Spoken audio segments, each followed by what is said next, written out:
you're looking kind of pretty. What's a girl like you doing in this? Well, listen, you don't got to read the whole book to know the story. This is Positive K with Kendra on Crossover TV. And remember, legends of an era always stick together. We love you, Kay.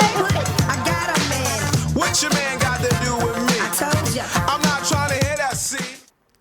Hey, it's truly Kendra here. We're so live, Crossover TV.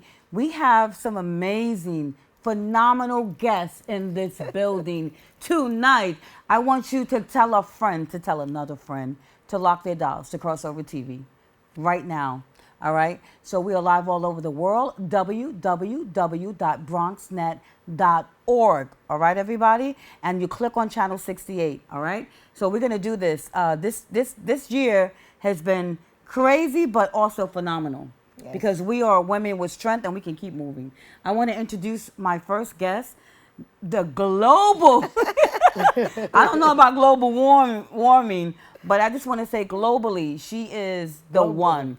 She is also, you know, you will see her giving out Danny Glover Awards at the United Nations. I've had a lot of time over the many years ago, many moons, spending with Dr. Monica Sanchez, and she would bring up folks on my show so we can make our world more global, right? And more understanding, right? To understand what's happening all over the world, not just around the Bronx, right? So you are my CNN, more globally, but more, okay? So I love you. She's also the author of Child of a Child. And her foreword was written by Danny Glover, but we're gonna get more into that later. She wants to do something special today, so I'm gonna. Yes, I'm in the presence of great women, and so my thing is that when you see greatness, you must acknowledge it. And it's greatness that comes with a journey. And both of the women that are in the studio with me tonight are not only great, but you both come with a journey, a serious journey. So I mentioned to my mentor, Danny Glover, that I was coming on Kendra's show. Ooh. And he's like, whoa, Kendra's show. I must use this opportunity for you to deliver a message and an honor. So he asked me to present you with the Danny Glover Power of Dream Award. So here I am as a messenger. I'm just a messenger, but I'm a good messenger. So I will present you, Miss Kendra, with this award on behalf of Mr. Glover, Mr. Danny Glover. And I want to read it because I was told that I must read it on set because he's going to watch the show. Oh, my goodness. Okay, so it's called the Danny Glover Power of Dream Award. And it said, extraordinary dedication, humanitarian, in recognition of your exceptional dedication and contribution to the communities you serve. Presented to Kendra O'Hardy. Oh my goodness. A person who followed a dream and in doing so contribute to the uplifting and improvement of a person, place, or thing. Signed, Mr. Danny Glover. Congratulations. I love you. Thank you. I would like to thank the creator. That's number one. You know how we do the award speech. We don't got time for all of that. But I do want to say it's an honor and a privilege. I want to continue to work and do what my community needs. Yes. I want to see more people like these people on my set today. So when you step on my set, you're changing lives. And I want you to know, look, you just changed my life. I love you. Congratulations. I love you. I have a second one too. And yes, our special guest, Heidy Z, Miss Heidy Z, woo, is in the building. Talk to me, Heidi. Hey, how you doing? So I want to present her also because she is also in the business that Mr. Glover is in. And I told him that we both were going to be on the set. So he says, make sure that these two wonderful, phenomenal women know that I appreciate them. I respect the work and their journey, and I want to honor them with these awards. So, Miss Heidy Z. Arden. Oh, I love you, Monica. Congratulations, and congratulations, actor Danny Glover Power of Dream Award. You extraordinary dedication, this one humanitarian. is really special to me. Congratulations. Thank you. So this one, this real Danny Glover, I appreciate it. All smiles, because we all know how powerful Dr. Monica Sanchez. You go way back, right, Heidi? Yes. And we know the work, the original. This is so original. Like you you know, not just anybody can do this. She's been working with Danny Glover for so many years. 2003. 2003, right? Yes. I was Original. there. Yes. This is authentic right here. This is so real. And he has been such a huge supporter of hers. Yes. And she also has been such a amazing role model for women today and even back then. And she still keeps going. So well, thank you. Dr. Monica Sanchez? She's definitely an ambassador of the world. Of the world. She is an ambassador of the world. And so I look forward. We're going to talk about her book today. So hang on, everybody. We're going to go to a clip. We'll be right back. We're going to be talking about her. She wrote a book, and I'm going to be talking about this book right now. So lock your dollars right here. We're going to go to a clip and come right back. What up? It's your boy Peter Guns. You see Kendra? Crossover TV. Stay tuned.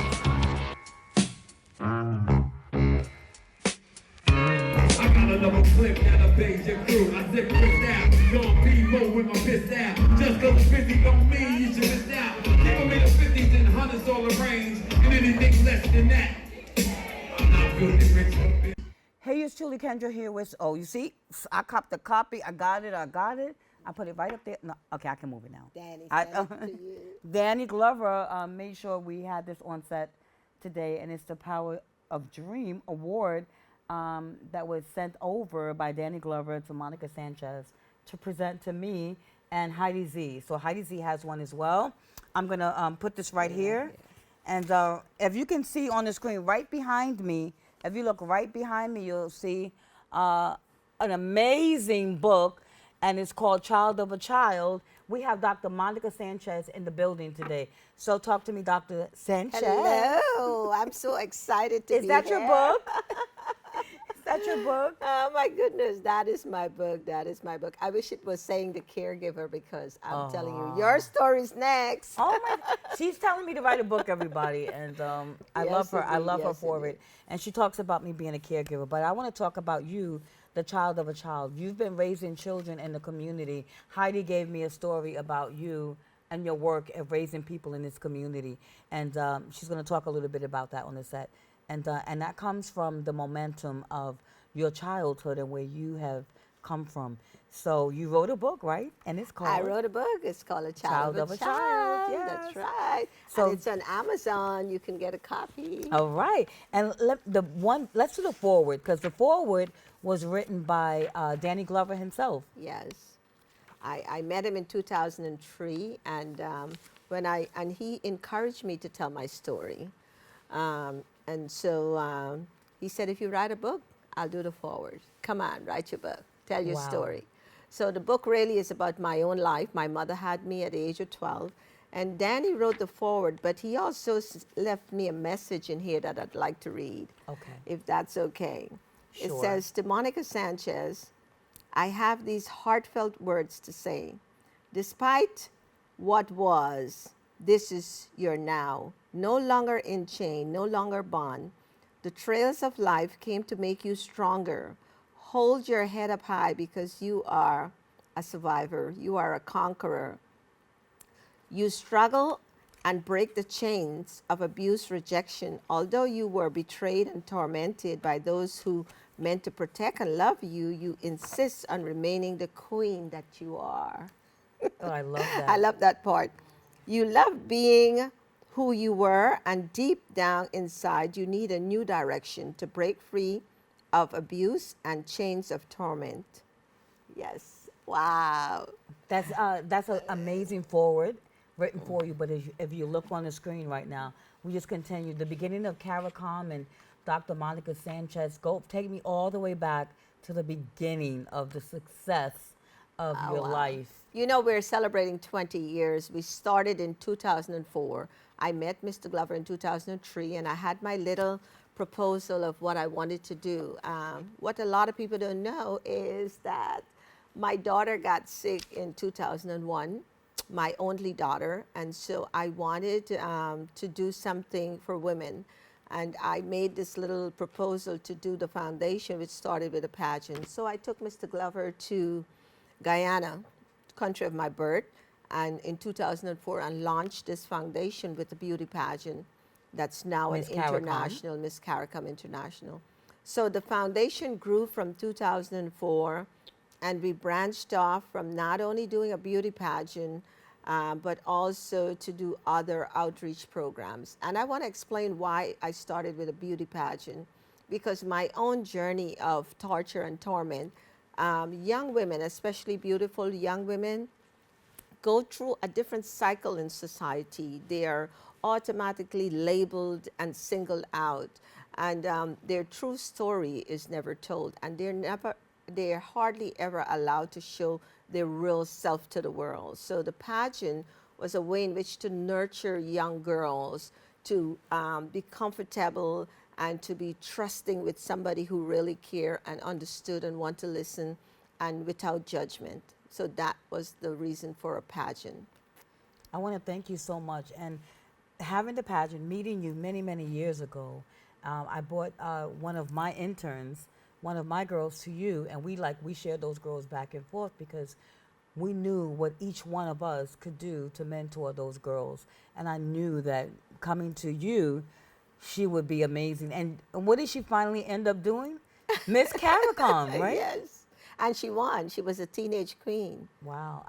So you did Melissa a great job. Dionarion. So I just want to say thank you. Did a great job, and you really meant. She says I want to talk to Monica. So she has a copy of your book. Yes. So just think about what you've done for her, and like she's so excited to have the book, and she's reading the book, and she's so proud of you. So can we get into the book a little bit? Can we dive in? Yeah. Okay. We could dive into the book a little bit. Okay. So I wanted to talk about the chapters alone. I know there's some parts in this book that that really touch you, and I always think about what inspired you to write each chapter. And so can we just go with what about the poem first? You have a dear friend. Oh, yeah. My friends refer to me as the Blood Diamond, and I actually so one of my friends wrote a poem for me that I put in the book because it's reflect the diamond, the blood diamond. It's called a Diamond Jubilee. It's a tribute. And I'll just read some of it. It says, Monica, you stand holding on tight. You are one no one can see. That limit of light shines through your eyes, the eyes of a Caribbean queen.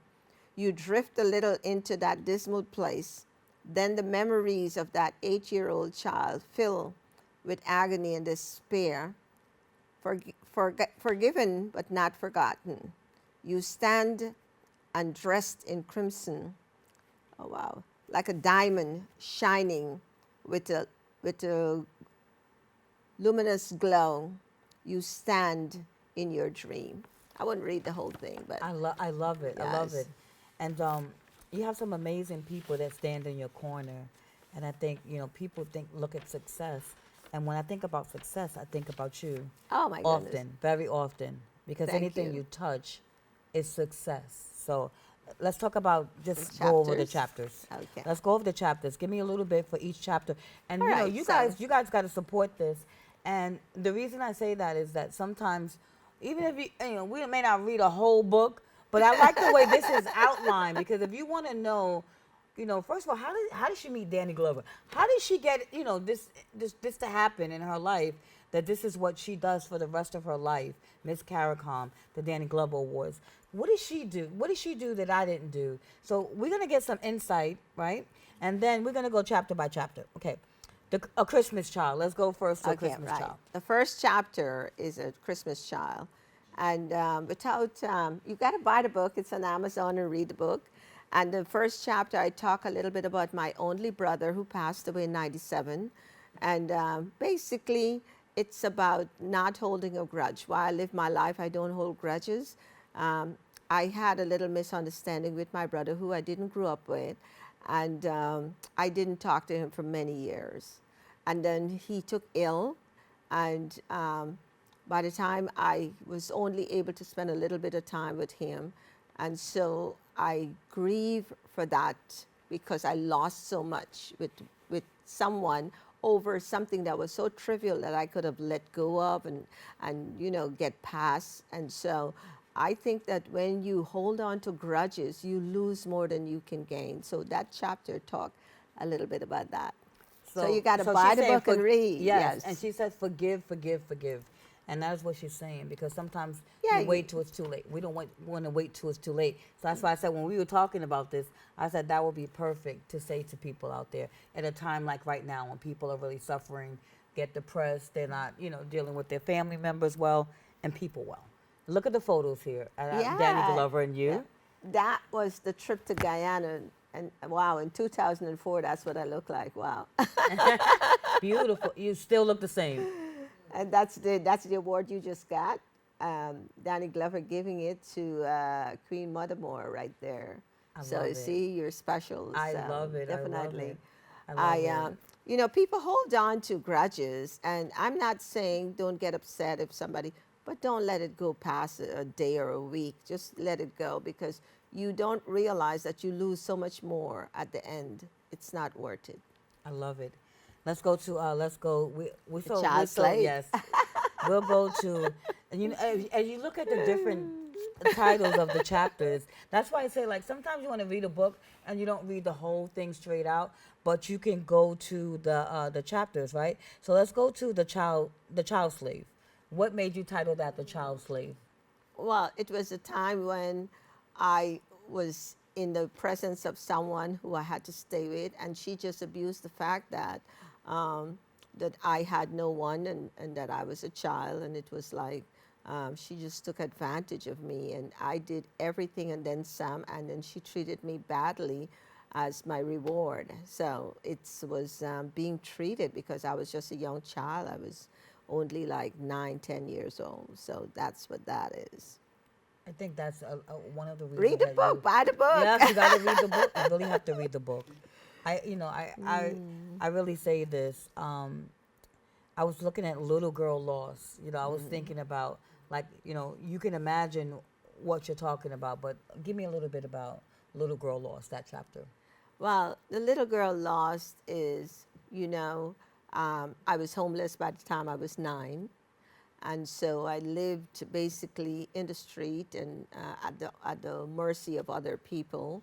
And so you kind of don't have a place. You're just outside. And I had some really very traumatic experiences. And so I talk about that. And these experiences are like in the wilderness, and for a child to experience this is like unimaginable, So that chapter talks a lot about that. So you have to buy the book and read the book. You got to read the book. You really do. And I just want to do this. Then we go to teenage horrors. It's like goodness. It's not pretty. If we read the chapters, just the chapter title is not pretty. Yeah. Tell me a little bit about it. I experienced something. I was even put in jail at the age of 12. And I was put in jail without a reason, without a cause. My grandmother, my father's mother, because it's a whole racial thing in between and everything else mixed up. 'Cause my mom was Portuguese and Indian, my dad's black. And so Guyana, my country of birth, has a lot of racial issues between Indians and black. And so I was caught up in that as a child. My mother, who was black, I was trying to get back to my mother's mother at the time. And so my mother, I got away from my father's mother, and she told the police to hold me until she come to get me, but she never came. So the only place, oh my God, the only place that they could put you is in a holding cell. And Guyana doesn't have a computer or social service or all of that. So I was just lost away in that cell for like, God knows. So days? Was it days? No, months. Oh my God. And so all of that. And then my mom finally came and took me out and left me with another horror lady. So I was just going from one horrible situation to the next without any family connection. It was just me out there facing these horrors by myself. So that was. Wow, I'm just staring. I'm looking at you. I'm looking at you because you're so strong. Yes. And you're so strong, and that's why I give it to you. You see, it goes over into the juvenile prisoner. So and it's a part of that. that. Leads into teenage pregnancy. Yes. So and this is the whole essence of my book, Teenage Pregnancy, because my mom had me at 12. Of course, I end up a product of the street because a child cannot take care of a child. And this is the name of the book, A Child of a Child. And so by the time I was 15, I had a child. The first time I had sex, I got pregnant. I didn't have sex out of love. I had sex out of, you feel committed. You feel responsible. Someone's looking after you, and automatically when Somebody's you have taking care of you. right, and So so you felt like you had to. the only thing you have to give is sex, and you know that's what they're after because it's a male. So that chapter talks about that. Buy the book, read the book. But going back, I'd like to linger on this for a little bit because a lot of my journey, and I advocate strongly at the UN now for gender equality, gender justice, and all of these things. And children having children, it's a certain amount of responsibility that society needs to take and to make changes and to put structure in place to protect children. Because children, when I had my child, I didn't know what a birth certificate is. I didn't know what a menstrual cycle is. I didn't know that if you see in one and you have sex, you get Exactly. pregnant. So it's a lot of issues. Let's talk about your mother. Oh, the love of my life. The chapter that says my mother. You know, as an adult, I could look back and I could pull out the essence that my mother loved me a lot. Growing up with her, going through the journey, you didn't feel like she loved you because you didn't get that kind of connection that you're supposed to, as a child, get. But my mother struggled a lot and was seriously abused. And,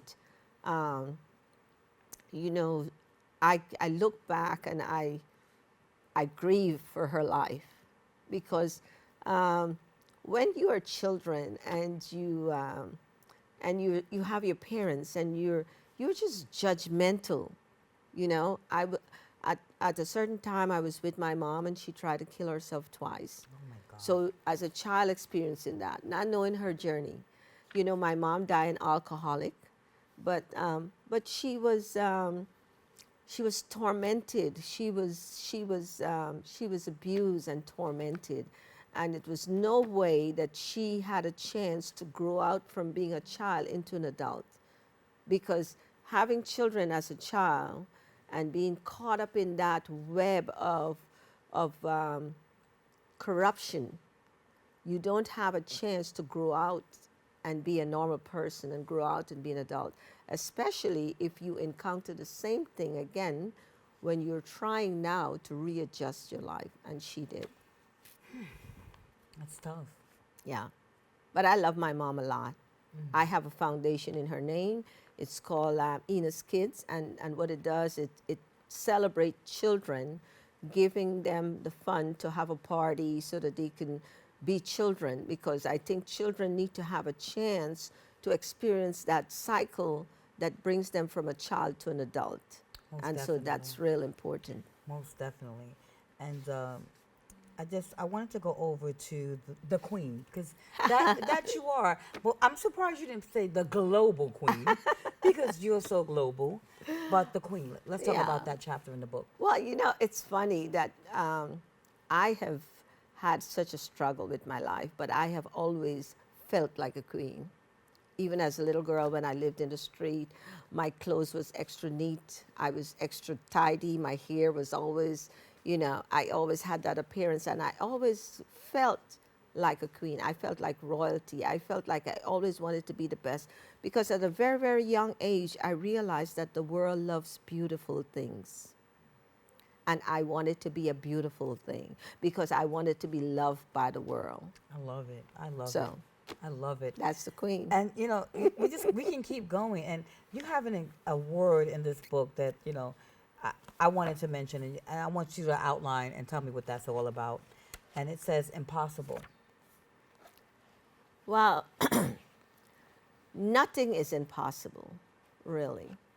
I think that in life, we are dreamers, and we should be allowed to dream. And I think that the most important thing in life is to educate yourself. Education is a key. And as long as you can educate yourself, then education will open any door in your life. It's key to open all doors in your life. And as long as you can open a door, nothing is impossible. I love it. Tomorrow is a promise. You can love it. always look for tomorrow. I love it. And, you know, you talk about friends and family. And Ooh, yes. so what you got to say, girl? Dish it, girl, dish it. I want to hear it. Oh, yeah. So, you know, my mom passed away in 2003. And when as a child, I was placed as a baby with my grandparents, my mother's mother, because my mom, of course, couldn't look after me as she was 12 years old. So I spent the first 7 years of my life with my grandparents. And so this was my family. They were displaced, so they were poor, because the long story, you read the book, you find out. But they were rich, and then they became really poor due to a fire and whatever else. And so, I spent the first 7 years of my life with them. And so this was my family. So when I was displaced and 9 and homeless and all that stuff as an adult, I look back, and this is the only family I knew.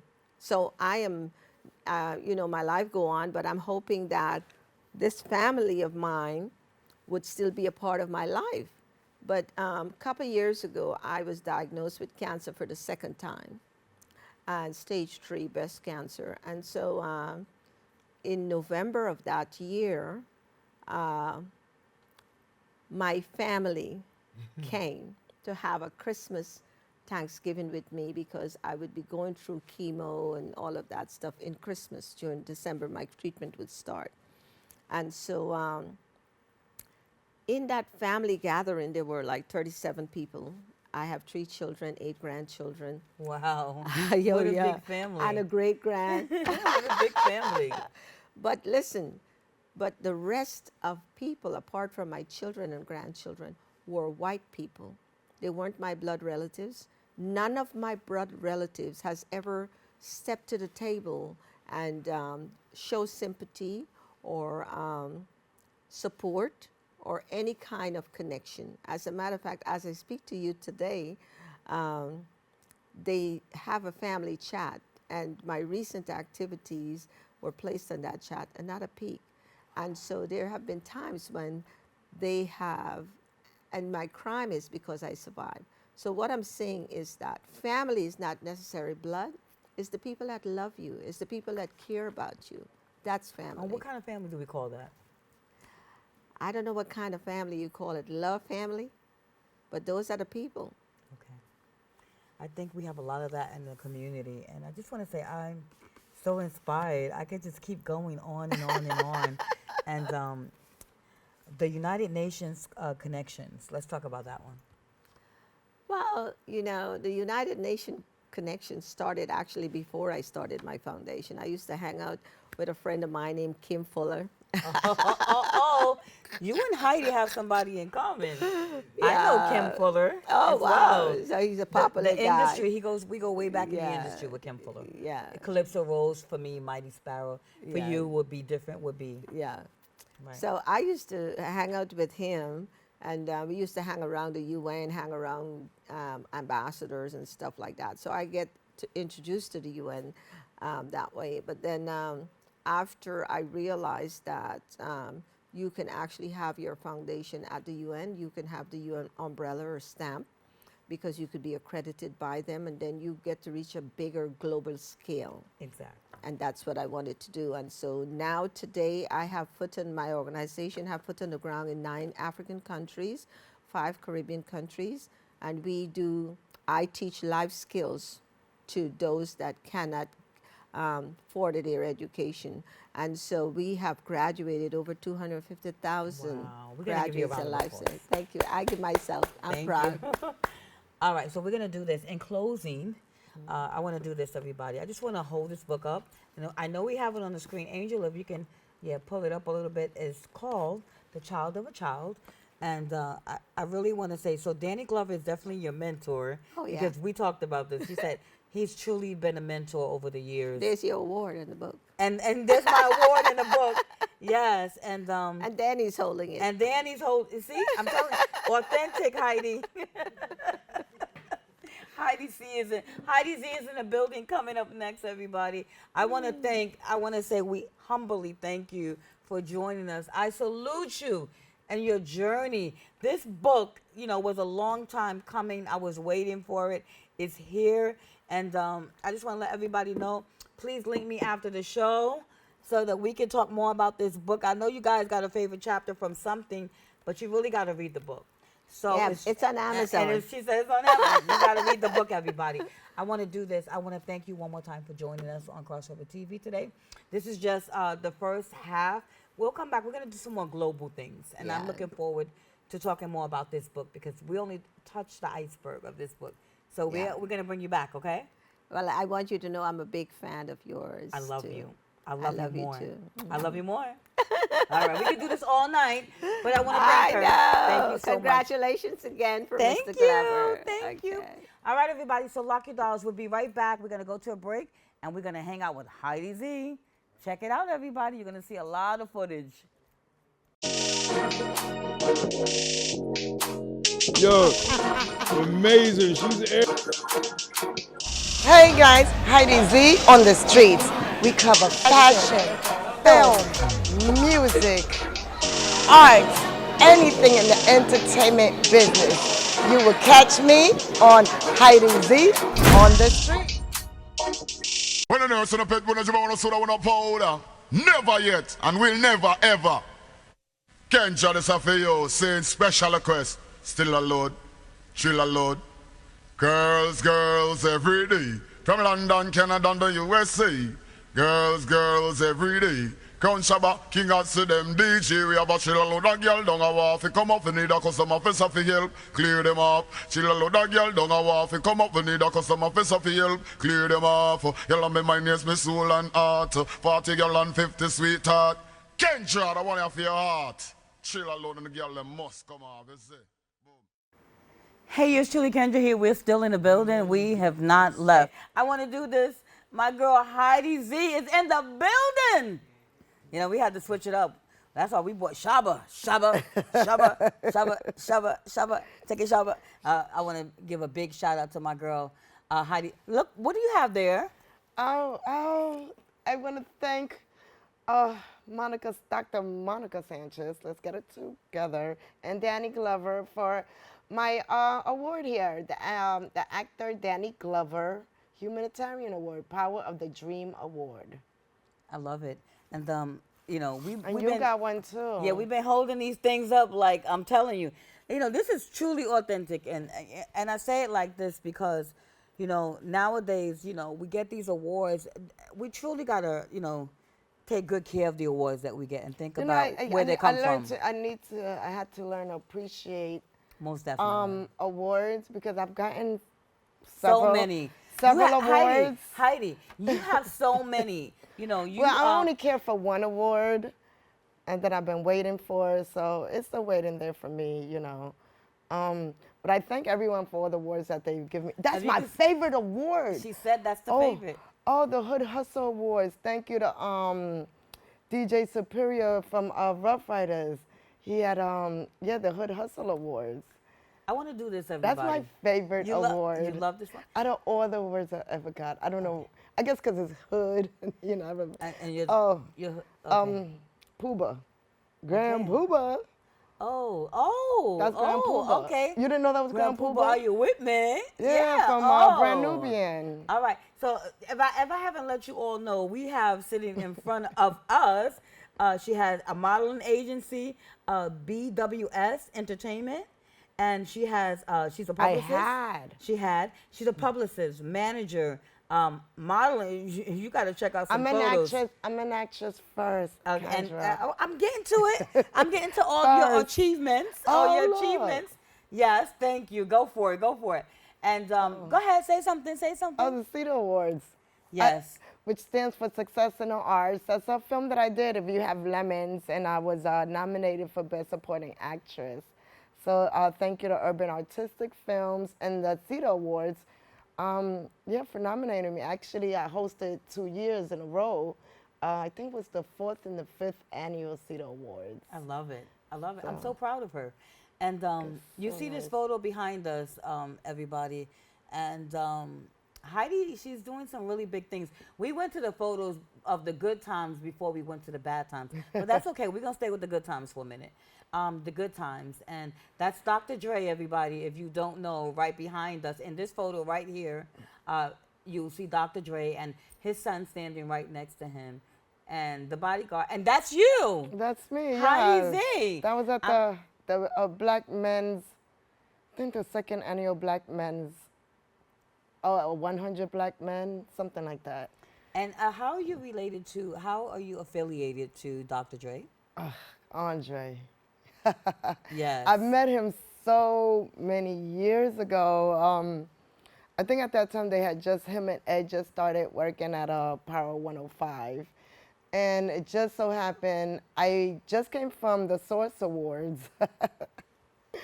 that week, and I was working with some independent label out there called Prophecy Entertainment, and I was like the director of operations in New York. So of course I was promoting this group, these artists, and I ran into Dre in the bathroom. Oh, Lord. At 4040. Oh, my So goodness. like Dre always says that actually Jay-Z was the first one to do unisex bathrooms. 'Cause that's where I met him. Unisex bathroom. Yes. Wow, I've never even. So it's crazy because, me being an actress, I acted like I didn't know who he was. But you knew it was Dr. Dre, right? Cause he was at the sink. So I was like, I kind of like bumped into him, like, oh, excuse me, sir. I knew the sir was coming. So of course, he's like, oh my gosh, who are you? And I had this little tight, skimpy little Dress top on and and skirt. So I was like, oh, hi.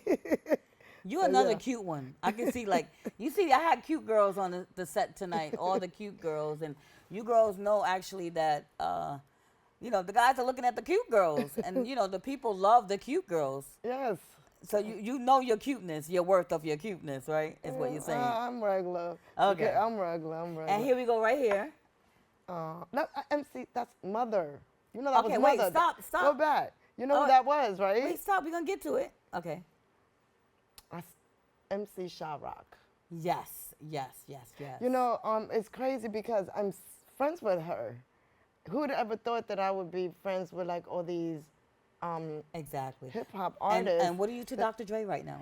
A friend. That's like my best friend. I handle some of his stuff, but he's also been my mentor in radio and stuff like that. So of course, I do radio because of him. Oh, I love it. And so now you can add that to. I had a whole list. Oh yeah, we radio host. Yeah, and it's crazy because I love doing radio now, and he had to remind me that he was the first one who put me on radio. He was doing a show with Chuck D years ago in Long Island, and they had me on the radio. I was so shy then and stuff, but they always try to put me up there. And you did well. I guess now, yeah, because I like to talk a lot of crap on the mic. And we met many years ago, and it's just a blessing to see your growth in the industry and who you are. Yeah, and when where you met me, I had just started actually, literally just started like full time. I was doing security right before that, and I was going through a lot of personal stuff, and I had an ex-boyfriend at that time. Dang, was that before the ex-boyfriend? But I had met this guy actually in my neighborhood. He asked me if I was a model. I said, no, I'm not. I was doing security at the time. So he asked me to be on his album cover. And then when I went to the studio on 125th, it happened to be Rakim, the rapper's Oh my goodness. brother. So I ended up being cool with that photographer and probably a year and a half later, I ended up modeling. I ended up modeling for him. And that was in the beginning too. I was one of the What's Really Hood DVD. Remember when they used to have the DVD game back in the days? So What's Really Hood DVD, I worked with them on All Access DVD at that time as well. Wow. Rest in peace, Marvin, Jam Master Jay's brother. I still keep the legacy going. And actually, oh my gosh, I gotta call Daryl. because every October 31st we go and put candles and stuff out there So for you the go out Jam there. Master, yeah, to Queens. Okay, so you know what? We gotta. Whoa. Okay. Oh my gosh, this reminds me of my photographer Floyd. He just passed away a month ago, and he took this picture in the beginning of my modeling career. I mean, you've grown so much in this career. Yeah. Oh. That doesn't look like you. That doesn't even look like you right there. That was like about 4 You years know, ago. you have so. That's another thing. You have so many. Let's go to some more, because you have so many different looks. The Lady Guru show. Oh, that was at Rock the Bells. Oh. When was this? That was last year. That was last year at Rock the Bells. I forgot who that is. I think he's from the Furious Five, one of those legendary groups. I don't remember his name. Okay. That I was interviewing. Who's that? Kevin Rockwell. Oh, my friend King Charlie Prince from the Grandmaster Sky. I know him very well. Hi. Yep. We want to give you a big shout out on Kevy Kev. And that was for the 50th anniversary. Oh gosh, this guy. Who doesn't know this guy? Mickey Benson. Mickey Benson. That's Shout out to Ice-T's him. manager, everybody. Yes. Hi, Mickey. Now this was recently at the CETA Awards, and my co-host, he won for Best Actor, and that was his first time. That's my co-host, and that's the director key song. Okay. And this one right here, tell me who this is. Ronnie Wright, celebrity's #1 choice photographer, good friend of mine. Nice. Many years. Wow, we were talking about this dress while you was looking for this dress. Remember? You like what I did with it? I love that dress.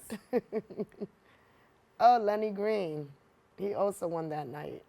So what award show was that you were shopping? We were talking while you were shopping for that dress. The 8th annual CETA Awards, The Success CETA in the Awards, Arts. yes. Yeah, where Lenny Green got honored and my and friend, you? Yeah, well, I got nominated. Oh, you got nominated for the award. Because usually I used to host this show. That's amazing. And my friend brought me there one day from Orange is the New Black. Yeah, you've been on Oranges. Tell everybody about this experience. No, I worked on production Orange is the New Black, and my friend that brought me there is Dee Dee. And Dee Dee, she's the hairstylist on set. She just also won an Oscar for doing the hair on wow. What's the movie with J-Lo, Hustlers? Wow. The Hustler movie. Okay. Yes. So. Wow. This industry is industry. So, let's talk industry. Let's talk industry. So, coming up in the industry, because, actress, modeling, knowing everybody who's who in the industry. You are Heidy Z, so definitely you know everybody in the industry. So, let's just talk industry for 1 minute. So you've had a pleasure working with Dr. Dre. Who else have you enjoyed working with? My gosh, I worked with so many people. So many people because I did brand ambassadoring. Did a lot of that, representing brands. So I've worked with even Hulk Hogan, dude. Oh my gosh. That was so much fun. Oh gosh. It's so many. Fonda Oh yeah, Ray? I worked with Fonda. It's funny when I met her, I didn't know who she was at first, and it was actually my good friend Bobby Simmons, who I met through Kim Fuller as well. Oh my goodness, Kim Fuller is coming up again. Kim Fuller again, and I met Bobby Simmons years ago, and I remember I had just came out in a magazine when I first met him. I was a Miss December centerfold in Reading magazine. And I remember Kim took me to the studio, and I was so excited because I used to watch Bobby growing up and stuff on TV, flavor videos. I was so excited. And, I even autographed it for him. And what I autographed was so funny because he had to tell me about it years later. I'm like, oh, I wrote that? Oh. So I put, to Bobby, who kept me watching videos when I was broke and had no cable. Oh, Lord. But years later, we became really good friends. He called me up. He was working with Fonda Ray. And that's how I ended up working with her through my good friend Bobby. So we both, handle her stuff. When we talk on the phone, it's just oh, so I'm with Fonda. I'm with this one. Oh, I'm with this one. I'm with this one. The good thing about this is in the industry, you don't ask for every contact that a person has. I think that I've enjoyed just being Well, in this industry, I've enjoyed being a friend of yours. Not yes, asking you for every it's contact. about building relationships Exactly. in this business, and you Exactly. never know who's genuine, Exactly. and stuff like that. Because I feel like social media has made it so easy for people to portray other characters that they want to be. Let's say. That's where cloud chasing come in, because back what then, you call that cloud chasing. Because we had it back then, but you'll see the groupies. You knew who the groupies was when you were backstage or anything like that. So now it's just easier. Like I said, social media has made it for anybody just to be a model. They have all these Instagram models. They flying these girls around, so I don't even know. But I just want to talk about, you growing up, and we kind of skipped over and we went the opposite direction. Yeah. Because you are so on it, you are so iconic, and you've done so many things, and you are now the recipient of the 2024 Danny Glover Award, given and presented tonight by Dr. Malika Sanchez. And we talk about this, and we backstage we were talking. We was like, this is so authentic, original, and so caring. So we once again want to thank Monica, number one, and number two. I just want to say I'm proud of you for every single award that you have. I always thought I didn't deserve these awards. I don't know, because to me, it was just I was just doing what I needed to do, and I kept going on in my career. Like when I quit my job and everything, okay, this is what I'm gonna do full time, and I've been doing it full time ever since. I haven't had a regular job in over 20 years. Wow! So you must be good at this. So I can't say I've been blessed to have, not till I had my accident in December 2021. I guess God made me realize like how blessed I was, and having all these contacts, all these wonderful people around me, and the doors that open. But to me, it's not the doors that I've been wanting, but I wasn't showing I was grateful, appreciative for the doors that God did open. Exactly. I love it. I love you. I love when she speaks. I do this, and she's so real about it. You're so real. We talk industry. We love to talk industry. We get on the phone. We could talk an hour about industry. And, the one thing is that when you talk about industry, you don't call people out. You don't mention names. You will talk about somebody. We will not say their names. We know better. Because it's industry. So it's all about, a lot. It's very small. It's very small, and you never know who knows who. That's why a lot of people out here, you got to be careful who you're talking to sometimes. Exactly. Or what you're saying, or who you name dropping, because you don't know what relationship that person has with whoever you just name dropped. We had a conversation the other day. I'm sorry, everybody. I know you guys are out there listening to us. But, this is interesting, right? I hope it's interesting. But, we had a conversation the other day, and you were telling me something, and I was like, oh my goodness, really? So, it's really crazy what we hear. Yeah. But, before she leaves the set, we've talked about her accomplishments on the set of Orange is the New Black. We've talked about, she's definitely union. She's definitely sad all the way. She's like, I get paid for what I do. So I just want to say for Sesame Street, before we go back to childhood, I want to talk about Sesame Street because we went opposite. Oh. Sesame Street, how did that come about? It's true what they say is who you know. Oh my God, that was so amazing. So one of my good friends, he's an actor and has his own company, casting company. And we've been acting together for years. So he's like my Hollywood husband. Aww. So he was my husband in Ocean's 8. Oh, look at this. Look at you on the set. That's on set, yeah. I worked production a lot. So I got into production hoping to get more acting roles, but like in this business, guys, it's not politics, it's politics. And definitely of who you build your relationship with. Because I would have not been at any of these sets or even ended up on Sesame Street if it wasn't for who I knew and who I built relationships with. For me to get the call, Heidy, do you want to work on Orange is New Black?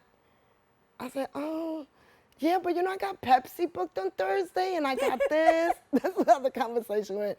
They're like, no, you have to be there. I'm like, I'll make arrangements. I love your voice, how you switch your voice around. I love your voice. This is, Snoop.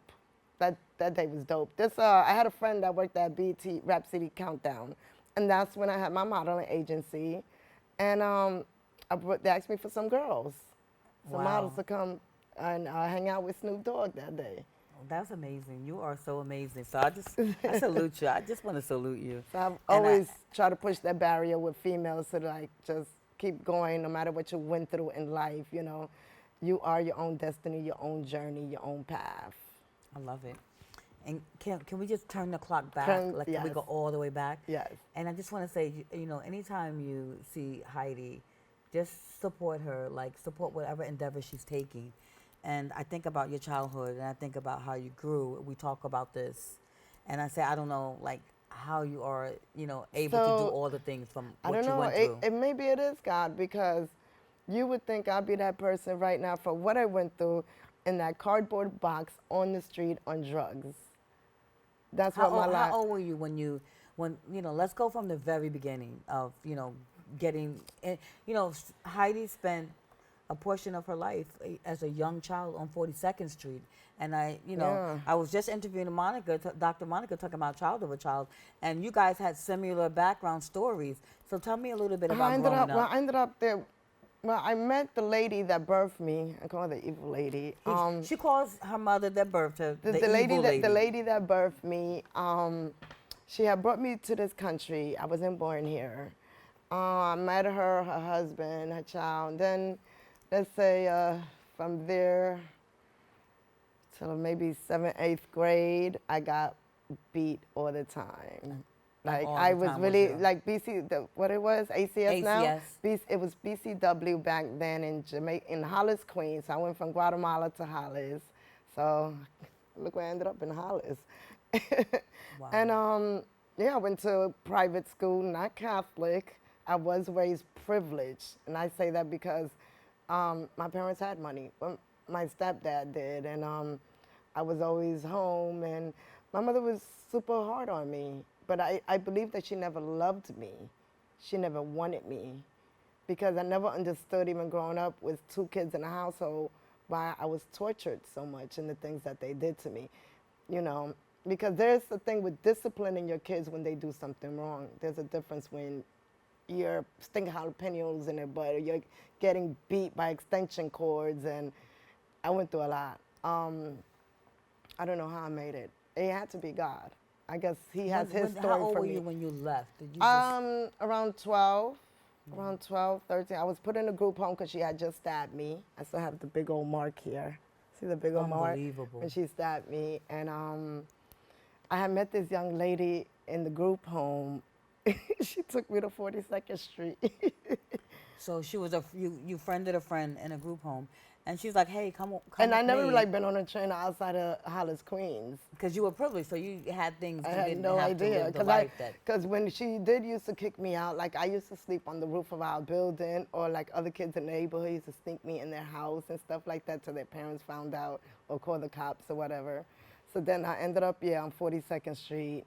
And that's why I say, like, even in radio today, like, these are the people who raised me, or the sex traffickers, the drug dealers, the pimps, the hoes, everybody that was out there. She's really real about what she's saying. So I want to respect because how she you know, a did lot it. of from what I learned, a lot of females, a lot of the Port Authority. You think about what was 42nd Street was like. It was really bad back then with all the theaters. Remember with the pornos. So yeah, I came into that, and I guess even the guys that hung out there every day, they knew that I was different. They knew that I wasn't that girl that kept coming off the bus or came out of the group homes and was promiscuous. They never like, you know, they would get the girls fake IDs and put them on the track or put them in the strip clubs. And like years later, like in my career, there was a reunion, a 42nd Street reunion. This is like 30 years later, and it was very emotional because they were so proud of me, of what I became of me. Exactly. Because a lot of them are either dead, on drugs, still in jail. You know, it's very seldom of them that changed their life and live a normal life, you know. And it was very emotional just to go back and think like, wow, I went through all this. Because for some reason I had blacked it out. Because while being on the streets, I did end up smoking crack at 14. I was kidnapped, you know, raped twice. You know, so I did go through a lot. So I don't know what made me come out of that.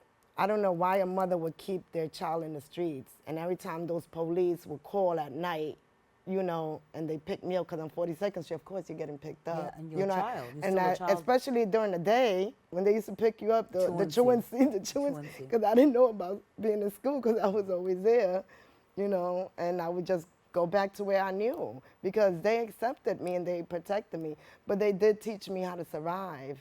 And it was negative survival, but they taught me how to survive, which, yeah, I used to steal clothes and food and all that, but it was survival, you know. Give me your hand. Come here. I love you, baby.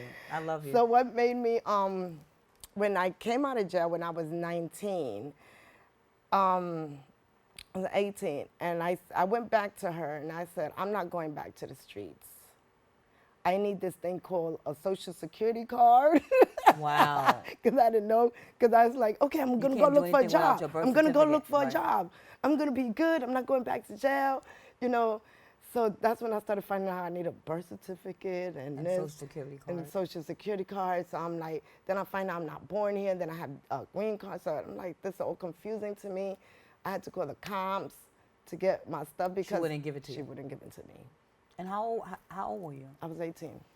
Wow. I was 18 because I refused to, like, I'm not going to be ever homeless again. I'm not, no, I want to change. And I even put myself in school and everything.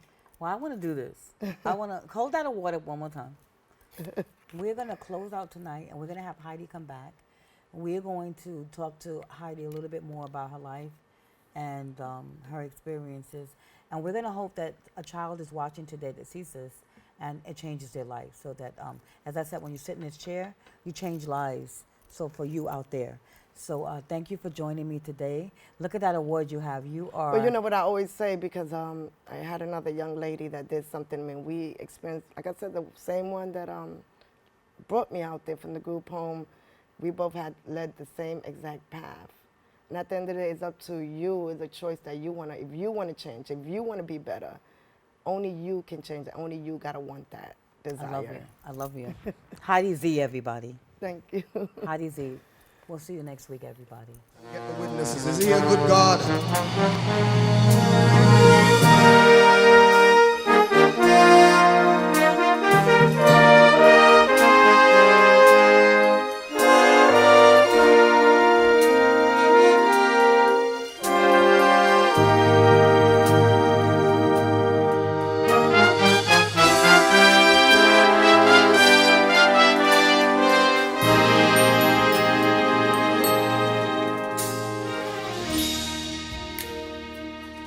This is the air I breathe.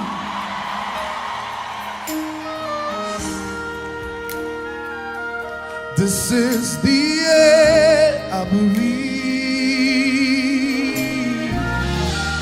Your holy presence living in me. Everybody, lift your voice. This is the air I breathe. Everybody say, this is the air I breathe. This is the air I breathe. Yeah. Oh, and your holy presence living in me. Yes, it is.